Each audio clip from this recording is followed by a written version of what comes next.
Welcome back to Forbidden Knowledge News. I'm your host, Chris Matthew. Tonight I want to welcome Santos Bonacci. For over 30 years, he has been studying the ancient works, researching, compiling, and translating the texts to produce an easier-to-understand compendium of astrotheology. He brings this together in a network of media platforms, including YouTube, Facebook, Twitter, and the Universal Truth School website. He regularly presents seminars, webinars, lectures, and workshops in various countries around the world. Santos, welcome. How you doing tonight? Very well, thank you. And it's a pleasure to be with you. Good. I appreciate you taking the time to do this. I've been wanting to get you on for so long. Your work is fascinating. The research you do, the videos you make are fascinating. Growing up in a Catholic home, I was always taught that astrology was evil. But the more I got to learn about it, which is really not much at this point, but I began to realize how it is not. And in fact, you can actually decode our reality, major events through history. Basically anything can be decoded through astrology. And I'd like to know what got you started doing this. Well, just being awakened, I guess, just striving for more awakening. And every time I picked up an astrological book, I seemed to understand it. So I was wondering, why is this so understandable to me? You know, these are symbols of nature. They are symbols of frequencies, energy, and it's all a language of interpreting energy and sine waves. And every sine wave follows the same pattern. It all begins at its balance point called the equator, where the equinox happens, which in fact will be in 5 days' time. It's the 19th of September. So Libra's coming, the big judgment day equinox of autumn. So the sine waves, they're all balanced at the equators, and then they go out to their wave amplitude, which are the tropics. If you're looking at the sun's ecliptic, which I always use as the model of the sine wave, as you see the sun go from the equator up to the Tropic of Cancer, down through the equator again, where we are now, and then down to Capricorn. And that's a sine wave. And the seasons that go along that sine wave, spring, summer, from Aries, beginning at Aries, you got spring up until Cancer, Tropic of Cancer, then summer. Libra coming up, autumn, Capricorn, winter. And so you can see that the path of a sine wave has many different conditions. Seasons, we call them. And there are 12 conditions. Each time the sun transits a 30-degree segment of the ecliptic,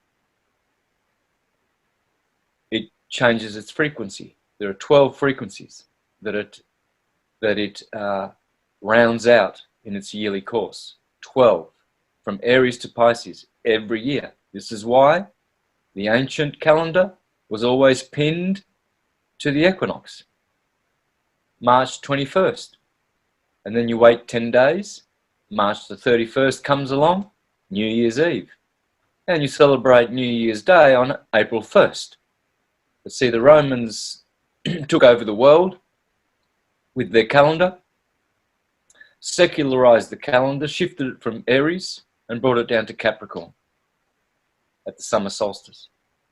Capricorn is secular, Aries is sacred. So in so doing, they pulled us away from the natural year. And we don't see how the beginnings are always in spring now. We begin in winter with the year. But spring is the beginning, because the blossom of spring is the impregnation of the sun's rays and impregnating the earth with its light. the symbol of the beginning of the year. And this is sacred. It's a sacred year. The astrological year is sacred. The secular year is for making money. It's a good system as well. There's nothing wrong with starting at Capricorn, but it's secular. It takes us away from God. God is sacred. It takes us away from the sacred and brings us into the secular. It's great for running a world because you start the year with Capricorn energy. And the goat climbs, so you're going to succeed. But so does Aries. Aries also climbs. It's a climbing from the equinox up to the Tropic of Cancer. It's the ram, ramping up. And so it has that energy about it.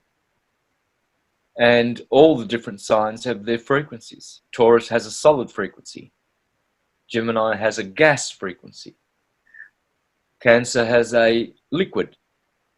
Then you go back to fire again, plasma. And the round goes again. You see? So there are 4 elements or 4 frequencies of matter. And the sun is generating the whole 4 during the day, during the year, every hour, every minute, every second. It's making waves. And those waves are all the same. They're all fractals of the one mind, you know, impressing this reality. So, and that mind, the universe is mind, you see. And that mind, it projects thought waves and emotion waves. And it also radiates. Radiation is different to waves. It's a different kind of wave. It's longitudinal. Now, this mind, are you talking about? Are you talking about like a source of creation? No, it's the Demiurge. The mind is the Demiurge. So we will escape mind. Once we relinquish mind, then we go into the highest, way higher state of being, you know, and we still keep our individuality, but we're not conditioned by the mind anymore. The mind is free. So, yeah, that's the Demiurge. The source is the source of that mind. So, for instance, it provides the materials for that mind. Like, for instance, a carpenter, he might say that he made the house, but he didn't make the wood, nor the bricks, nor the nails. So there are 2 creators, you see. One provides materials, creates, and the other one makes something out of those materials. And so when God of Source, the Godhead, expands from a monad to a dyad, it also relinquishes, or not relinquish, but delegates that to construct and create a universe that works, that is natural. And it's all based on the atom and the wave, the torus field. So the atom's just a torus field, that's all it is. It's not anything other than a torus field, which is a unit of energy. And the torus field has a hyperbola inside, an hourglass. The hourglass internal part of the torus field. So, like a donut on the inside. That hyperbola, that pretty much is the most venerated and spoken of thing in all sacred books, in all songs, in all mythologies. There's nothing more spoken of and venerated than the hyperbola, the hourglass inside the torus field. And the key word in hyperbola is bowl, because bowl becomes Baal, and this is the god Baal. Every atom is a Baal. It's a ball. It's a sphere. A torus field, it's a sphere. They're golden eggs of creation, and they're units of light, and they create a field. That's all it is. That's what atoms are. And when atoms join each other, they change the frequency of the atom. Science tells us that they gain or lose an electron. Can't do that. Can't gain or lose an electron because they don't exist.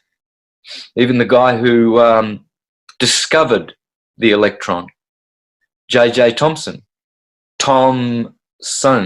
atom's son. Interesting that the name should turn up. And by the way, and the first guy, whoever did the double slit experiment, was named Thomas Young. So you see where Tom is hiding there everywhere with all these atomic physicists and scientists. So, yeah, he denied the existence of the electron, even though he discovered the electron. He said it's not a thing. It's just energy expressing itself. And the opposite of the electron is the proton, which expresses itself in the opposite way. So this is what a torus field is. Light comes out from a center and goes red shift, blue shift. And there's your field. Simple as that. White light splits up into red and blue and creates a field. It's a torus field. And that white light comes from the hyperbola, you see. And so once you get to know these parts of the torus field, you'll understand how everything works in the universe. No mistake about it. Your body is the same. That's why you have an anatomy made of atoms.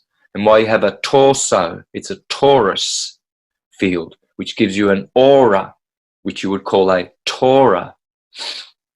Tora is reversed for rotor. It's a rotating magnetic field. And that's what all atoms do. That's what they do. They keep rotating all the time, and they're a field.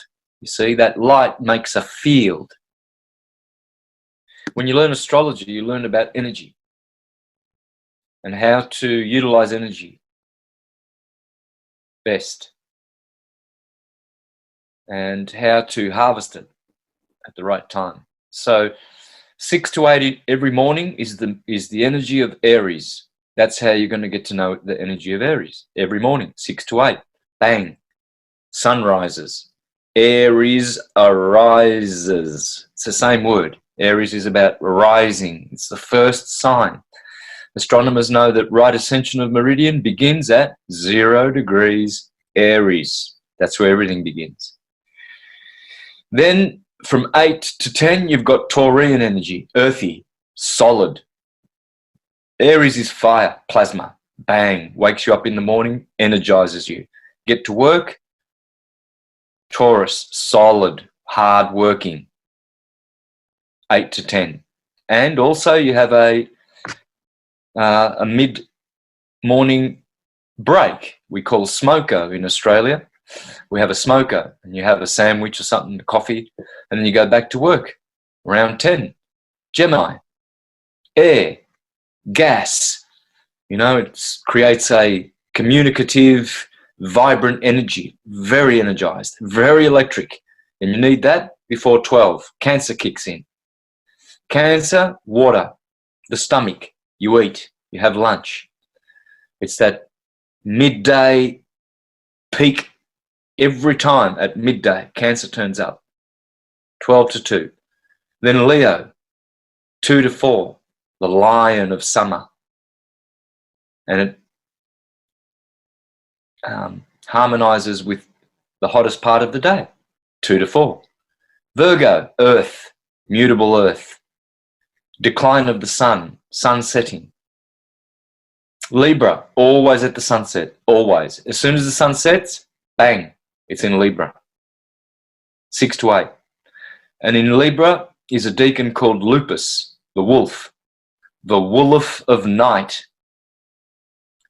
It swallows up Little Red Riding Hood, the sun, riding in the forest on the ecliptic in the zodiac every day.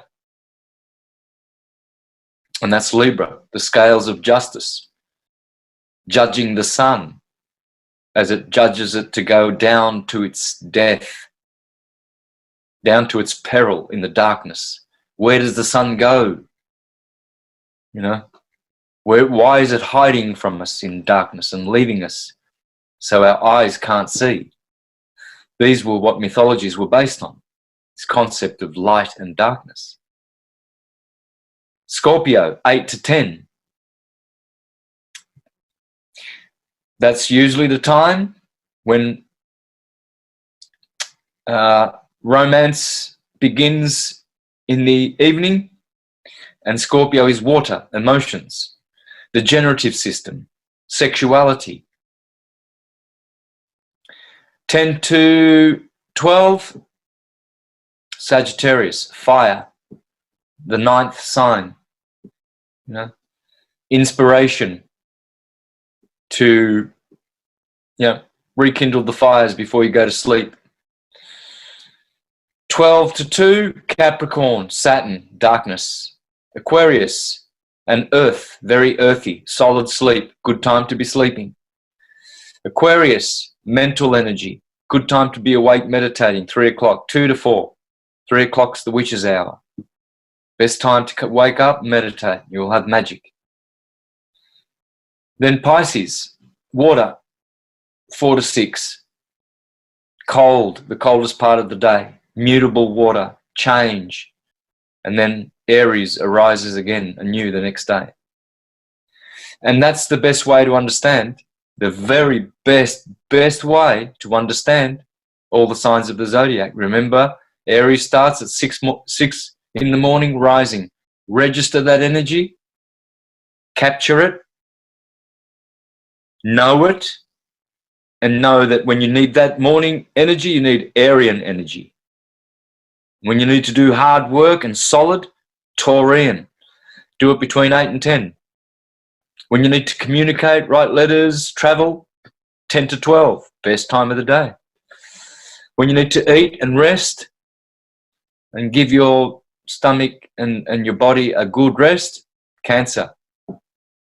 You know, and you can see that those energies, those are 12 conditions. There are 12 conditions in the year. We say there are 4 seasons, but there are more like 12 conditions. So once you feel the sun going through the signs and you register its energy, right now we're in Virgo. So it's a very magical harvest energy. It's contemplative because the year is, the growing season is over. It analyzes the year, thinks about its doings, you know, and relinquishes the year over to the justice of Libra. So when you look at the Lord's Prayer, you will see that it is none other than the zodiac. Our Father who art in heaven, hallowed be thy name. Well, that's Aries. The name of Aries, the motto of Aries is I am. And the name of God is I am. Hallowed be thy name, thy kingdom come. Taurus, the kingdom, the earth, the bull. Thy will be done. Gemini, Mercury, the deliverer of God's will. On earth as it is in heaven. Cancer and Leo. Cancer represents the moon and the earth connection. Leo is the sun, the heavens.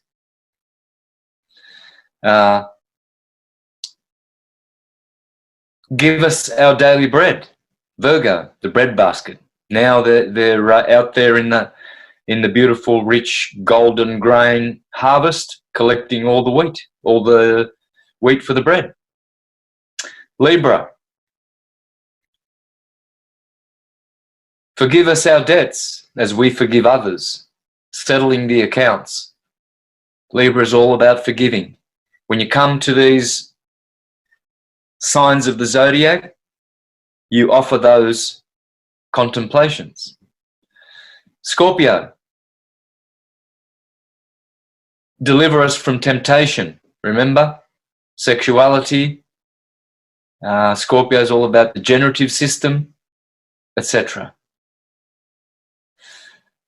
And then finally, deliver us, lead us not into temptation, deliver us from the wicked one. Sagittarius, the brave archer. Arjuna, Krishna's right-hand man. And then Capricorn, because yours is the kingdom, Aquarius, the glory, Pisces,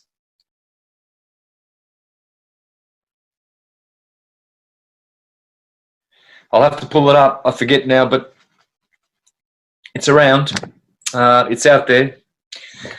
But yeah, it's the Lord's Prayer. So Shakespeare, the Bible, political speeches, papal bulls, they all start in Aries and finish in Pisces.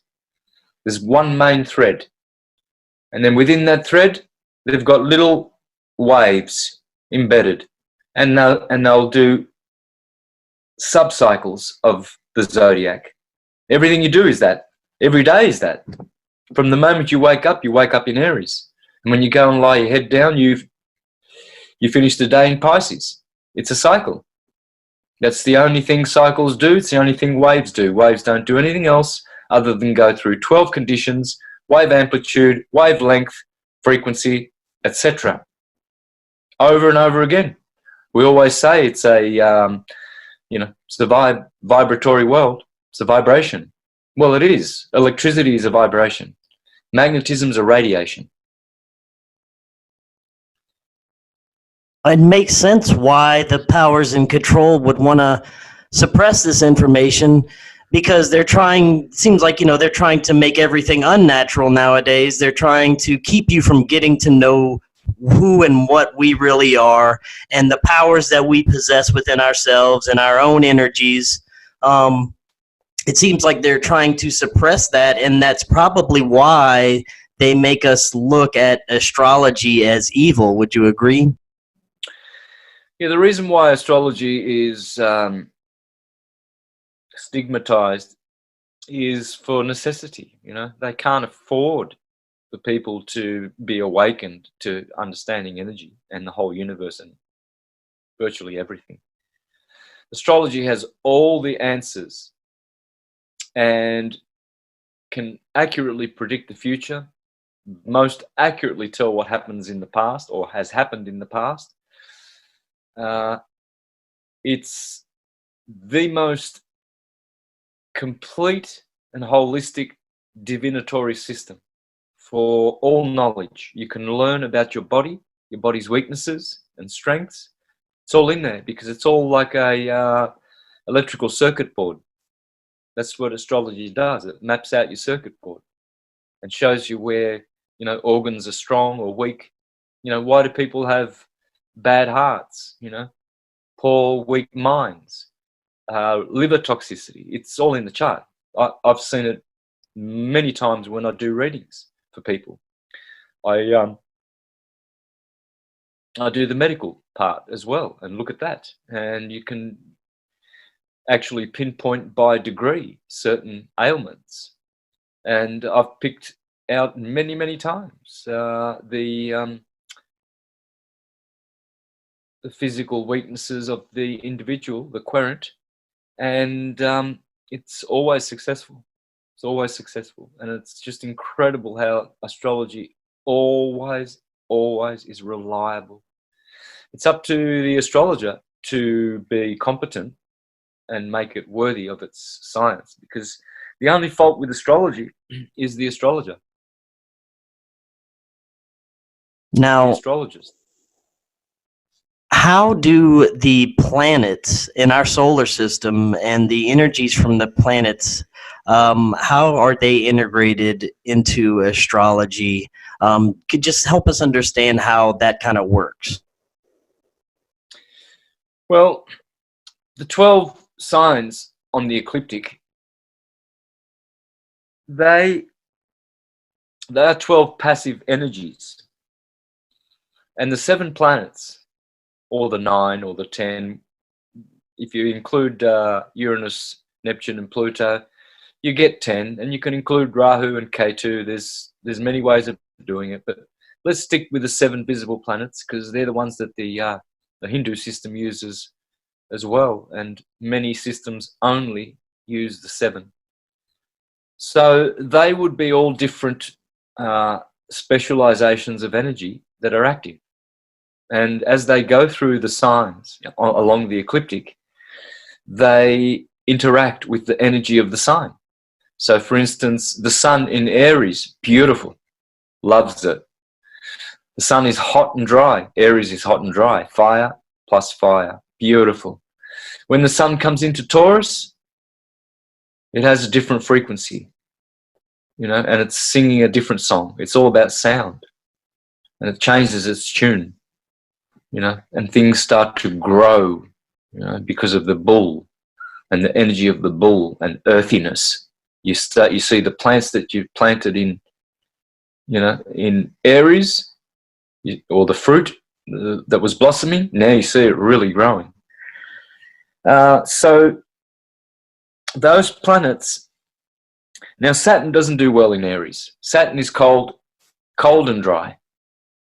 Cold does not like hot. So you see, if you have Saturn in Aries in your chart, you'll know. Many ways of knowing. You know, Aries is the cerebrum. Taurus is the cerebellum. Gemini is the twins. Cancer is the chest, the breast of the mother. Leo is the lion heart. Virgo is the belly. The scales of justice are the kidneys. Scorpio is the generative system. Sagittarius the hips, hippo. Capricorn the knees and the skeletal system. Aquarius the shins. Pisces the 2 fish, the 2 feet. And so there's the Temple of the Solomon. And so as the sun goes through the seasons, you can tell that it changes its condition and frequency. And this is the same, exactly the same, with the other planets. They are 7 different specializations of light. As you refract white light through a prism, you will get 7 colors of light. Those are the 7 planets. Those are the 7 electricities. There are 7 kinds of electricity in the universe. And they equate to our senses. So there's an electricity for sight. There's one for hearing, smell, taste and touch. And then there's one for intuition and illumination, wisdom. And those are the 7 electricities of the universe, whereas there's only one magnetism. Magnetism is undivided. Electricity is divided into 7 or 2. Oftentimes you will hear that the planet Saturn is associated with Satan or something evil. Why is it that that has come about? Well, because Saturn is the enabler of the material world, the portal for his son, Jupiter, to be able to make torus fields and for things to be materialized. It's through Saturn. So that's why Saturn gets castrated by Jupiter, because Jupiter has the keys of the kingdom, St. Peter, the keys of the kingdom, because he is the actual one who then, like this, the Demiurge, he is the creator. It's through him that things get created, through his light, through his specialization of light, not Saturn's. Saturn's is black light. It can't act. It's inertia. Jupiter is force, electricity. Thor with his thunderbolts, Jupiter with his thunderbolts, electricity. So whereas Saturn is more dielectric, and the sun is magnetic.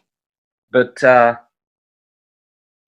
Saturn is the ruler of Earth in astrology. That's why he's evil, because Earth is good and evil. And in theology, Satan is the ruler of this world. Well, the world is Earth, is it not? So theology tells you that he's the ruler of the Earth, Satan. Astrology tells you that he's the ruler of Earth, Saturn.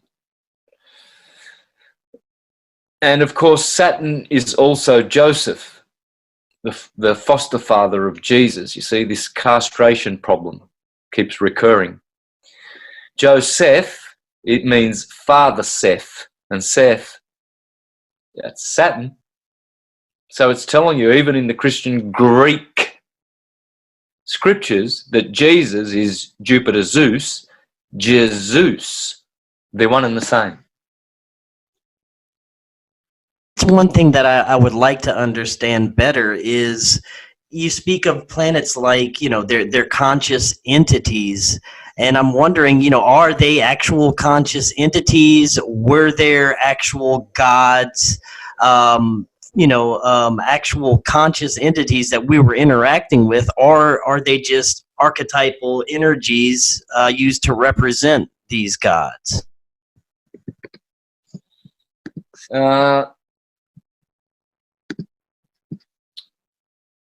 So they are luminous beings, according to astrology. They are luminous. The universe is made with sound and light. God is sonoluminescence. And they are the gods. They are the demiurge. The stars, the planets, the sun, the moon, they are the demiurge. They are, as Porphyry or as Proclus put it, they are cells in the brain of God, those stars. Those stars are holes in the firmament. So is the sun. The sun is just a hole in the firmament, filled with archangel. It's an archangel, Michael. And it's a hole. That's why it's holy. And it shines light from behind the firmament.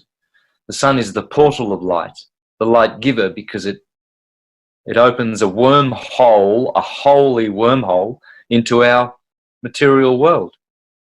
So, yeah, they all are. The stars are luminous beings. You're a star. That's why you're called a youngster, sister, master.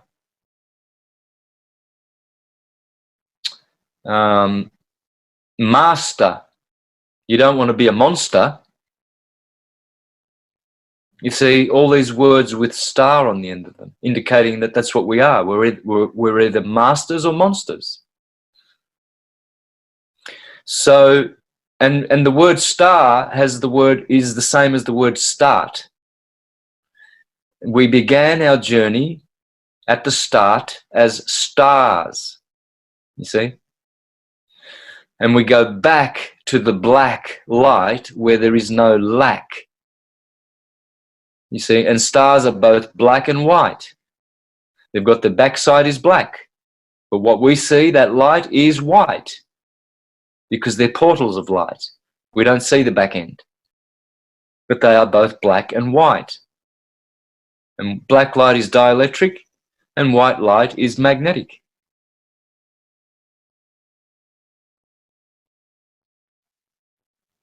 So do you think that space itself is not what we have always been told, as we're learning things as we're growing up and what NASA tells us? Do you think it's something completely different?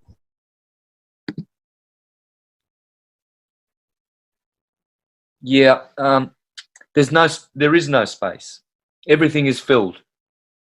Space indicates that there's nothingness, emptiness. Nothing is empty. The universe is full. It's one full organism, one full, entity. It's a complete entity. It is perfect in everything. So there's no, there's no gaps in it. All the dimensions are here. We're just not tuned to them. We're not tuned to their frequency. But they're all here. It's like when you tune into one channel on the television, you can't watch the other channels. You're tuned in to one channel. So you don't know what's going on the other 96 channels. And that's the same as this universe, all the different timelines. We just don't know what's out there unless you do your astral traveling, etc.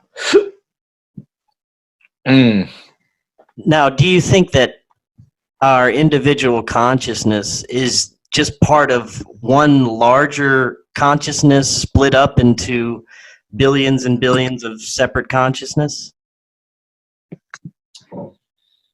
Well, it's all fractal, you see. So we're all God, and whatever God thinks, we think. As within, so without. You can't really change that. Those thought waves coming from God's mind, they are in our bodies. They are in the thoughts that we have are not original. They came from elsewhere, and we get inspired by them, you see, depending on how receptive we are to them and how undamaged we are. We have to be pure to receive, God's light. The light came into the world, but the world recognized it not. Yeah. Light is consciousness. Everything is conscious. So when we come to the light, we come to the consciousness, and we get christened. Christ means light. Mostly black light, but still it's light. Light is the black light is the source light. White light is the force light. May the source be with you, and may the force be with you. You need both. See, that's where Star Wars missed the boat. Can you explain a little bit more about the force light? Just the differences between the source and the force light? Black light is rest. White light is motion. They are the two co-eternal principles, rest and motion. Black light is dielectric, inertial. White light is magnetic and radiates. So you've got centripetal convergent, black light, centripetal convergent. White light is centrifugal divergent. It's centrifugal. White light is centripetal. That's why it sucks. Black light is centripetal. That's why it sucks the light out. Black holes. It's centripetal convergent fields of light around a torus field. It will always be around a torus field because torus is the hyperbola, the bowl in the middle of every atom, which we call a neutron. That's just light, just a point of light, a frequency of light. And that's why elements change when atoms come near each other, because they change each other's frequency. They don't take electrons or give electrons. They've got none to give. They just change their frequency. And gold becomes what? Lead, or whatever, or uranium, or whatever's next, mercury or something. But it's always transmuting. It's mutable. Everything's mutable. Everything is in flux. Very interesting. Now, what would you call syncretism, and how it relates to astrotheology? Syncretism is the science of merging and integrating all fields of human knowledge, wisdom, theology, etc. Because there is one system for all the sciences, and it fits all. And that's the torus and the sine wave that envelops around the torus field as it generates its field. And so once you learn the Torah, you'll learn about the torus fields. You see, that's what you're learning about. That's why you go and learn the Torah. Because we need to understand that this is God, you know, the atom, all is atom. The three most important words to know, to understand all theologies and everything, would be atom, all is atom, which is the atom, which turns into Adam in Hebrew. Adam means atom, for sure. That's why we are all children of Adam, because we all have an anatomy, you see, made of atoms. And the other two words are Taurus and bull. So rather than bowl, I like to say bull, because it is the bull. Tauruses and bulls. A Taurus is a bull, and of course so is the hyperbola. It's a bull, right? Krishna creates, and he's always creating and making creation with his holy cows. This is why we have such an expression, holy cow. It's because of the Taurus fields, because they were always known to be golden cows of creation, you know. And so these are the most important words you could ever memorize. Keep them close to your heart. Know these three words, atum, tor, and bull. Bull is blue shift. Tor is red shift. Tor backwards is rot. Rot is red. Okay, it's in the words. The torus field is talking about divergent vibrating light. It's red. Goes red shift first, then blue shift. It's the proton, red. You see, proton will be understood better if you insert a Y after the P. Pyroton. It's fire, it's red. It's divergent, centrifugal. Blue shift, the electron, L, blue, there's always an L there. The electron, L is for liquid. It's blue, water. The electron is convergent, centripetal light, part of the vibration. It's the same with black and white. In the torus field, you've got white light converging, diverging, black light converging. Fusion, fission. Fusion, fission. No, wrong. Fission. Fusion is convergent. Yeah. So, and the same goes with the two material electric colors, red and blue. The magnetic and dielectric colors are white and black. You have a black and white yin and yang. You have a red and blue yin and yang. And one is denoting the higher Godhead of dielectricity and magnetism, and the other is denoting the lower God, the Demiurge of redshift, blue shift. With redshift, blue shift, you've got the red pill and the blue pill. You've got red blood, blue blood. You've got roses are red, violets are blue. Republicans are red, Democrats are blue. Red and blue police sirens, polarity. Red, rage, we're coming to get you. Blue, we love you, we're good cops. We're always looking after you. Red and blue, ambulance. Red and blue, hot and cold water force taps. Why?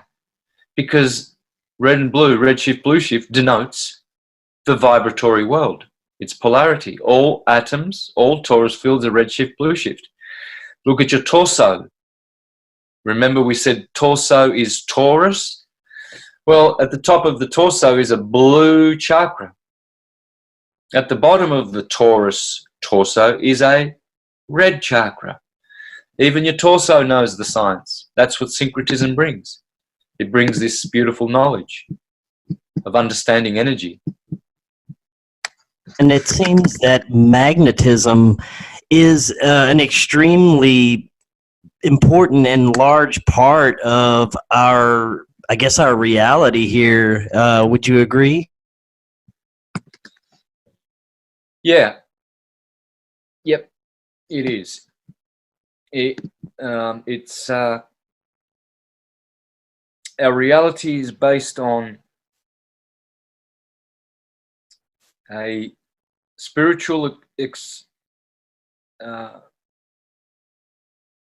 material expression of our spiritual selves, you see. So reality has a spiritual dimension to it, and those who connect with it are blessed. But those who don't connect with it, oh boy, the troubles that come to them, you know, come to their lives. It's very sad, you know. They die in ignorance, and they don't get Christened. They don't activate their Christ energy within, raise the fluids. You need to raise the cerebrospinal fluids back to the cerebrum to provide it materials to generate a 13th cranial nerve. It takes years to do this, you know, but this is what the masters do. They generate and develop a 13th cranial nerve after 12 years of pure white tantra. So that's the ultimate goal, and that's where the awakening happens. It actually gets activated through sex.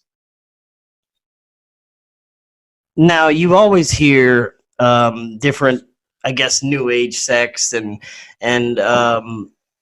different New Age spiritual factions talking about how humanity is ascending right now and we're awakening. Is that something that you would agree with, that us as humans are collectively awakening at this period in time? I would say a portion of humanity, like from our group, would be, yes, but not the majority. You see, they're eating and drinking, buying and selling until the flood comes and sweeps them all away. They won't make it, they won't cut the grade, and they will have to do it again.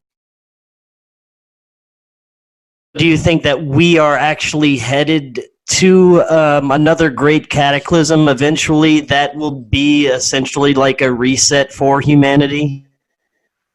Yeah, just hang on, brother. I've just got to attend to something. Just 30 seconds. Yeah, sure. I'll hold that thought.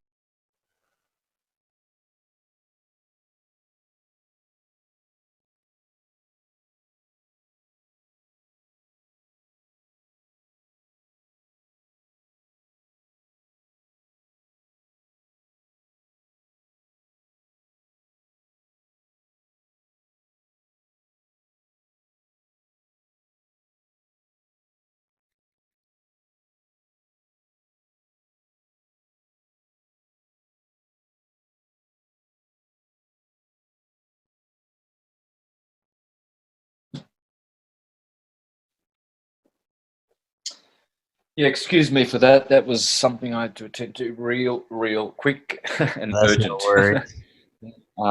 Yeah, I just had to sort out a message. And I got distracted before, so it took me a while to realize it was urgent. You had just mentioned something in the last comment about being wiped out in the next flood. Do you think that humanity is headed towards another great cataclysm, that something may occur within our lifetime or any time in the near future? Oh, it's at hand. It's definitely at hand. It's like overdue.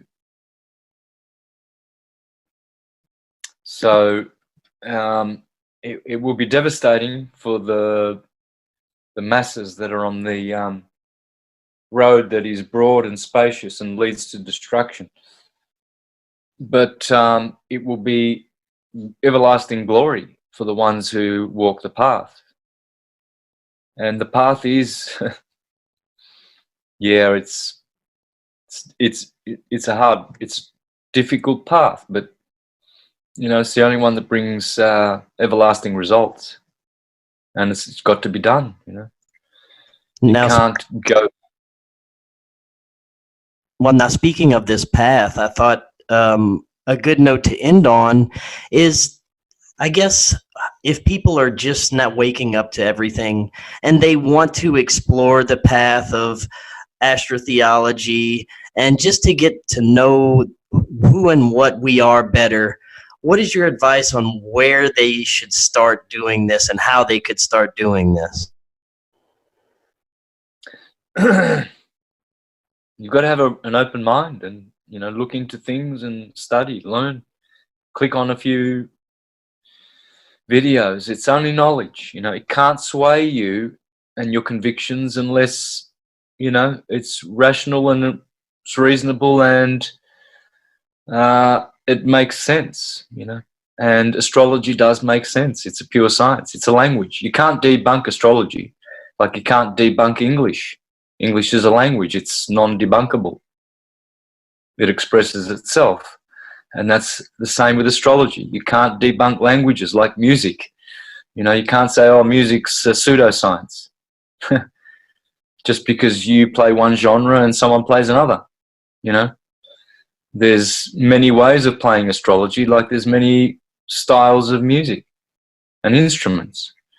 So it's all about energy and music and sound and light and interpreting it properly. That's all it is. That's why Jesus always has 12 disciples, 12 zodiac signs. Jesus is the sun. Very well said. And Santos, I want to thank you so much again for joining us tonight. That was very fascinating information, and I'm going to have you back on sometime. Yeah, for sure, brother. Thank you very, very much. We have an excellent night.